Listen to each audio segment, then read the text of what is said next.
y'all. So we're here celebrating my sister's 50th birthday. So we thought we would just ask each other a couple of questions. So we're just going to start with what are our clinical diagnoses? So what is yours? Mine is chronic fatigue syndrome. And mine is ehlers-danlos syndrome.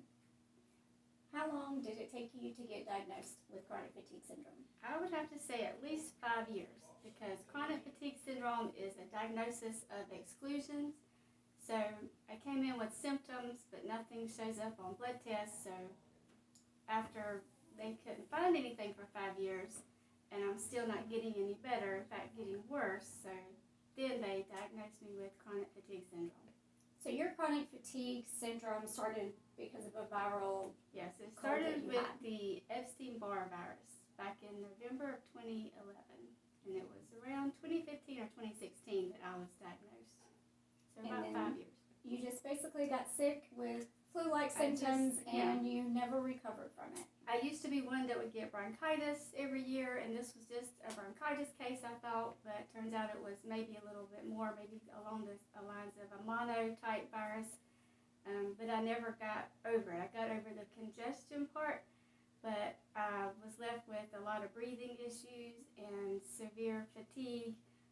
Like when I say fatigue, it's like a sick tired that's not relieved from taking a nap.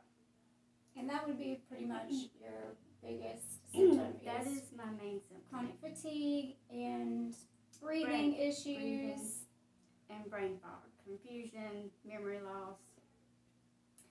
And I have ehlers-danlos syndrome, so my biggest symptoms are chronic pain. I suffer with chronic pain, GI issues, cervical instability, headaches, and I got diagnosed about 4 years ago. It took me quite a while to get diagnosed because I was diagnosed with having more female issues, starting with endometriosis. So a lot of my symptoms got brushed off as being hormone-related symptoms, which then I ended up having a hysterectomy and continued to experience symptoms with like GI and chronic pain, headaches, things like that, that they were associating with hormone disorders. And then I come to find out that I was very hypermobile, which I had no idea that that wasn't even normal. So we put the pieces together and I realized that I had ehlers-danlos syndrome. What else can we tell? What are your tips? Oh, tips and tricks. I would say that you really need to listen to your body when you're feeling fatigued, when you're going through those fatigue days, that you really just have to listen to your body and rest. And if the house needs to be cleaned, if dishes need to be washed, if clothes need to be washed, that can be very stressful because you feel like you need to get those things done. But sometimes you just have to take that time for yourself. Stay in the bed and rest. That can be one of the biggest issues for us, is that we feel guilty for taking time for ourselves and resting, but we're only hurting others if we don't rest, because then that's just going to keep us in a continuous flare. Yes. The same with the chronic fatigue syndrome. Actually, that is the only treatment for chronic fatigue syndrome. It's called pacing, and you have to pace yourself throughout the day. And if you don't rest and you keep pushing, then that's going to cause a flare, and the flare is going to put you totally bedridden for weeks at a time.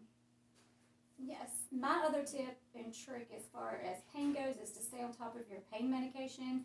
I do have to take pain medication daily, and that's how I keep ahead of my pain so I don't get in such a situation that I'm unable to get out of the bed.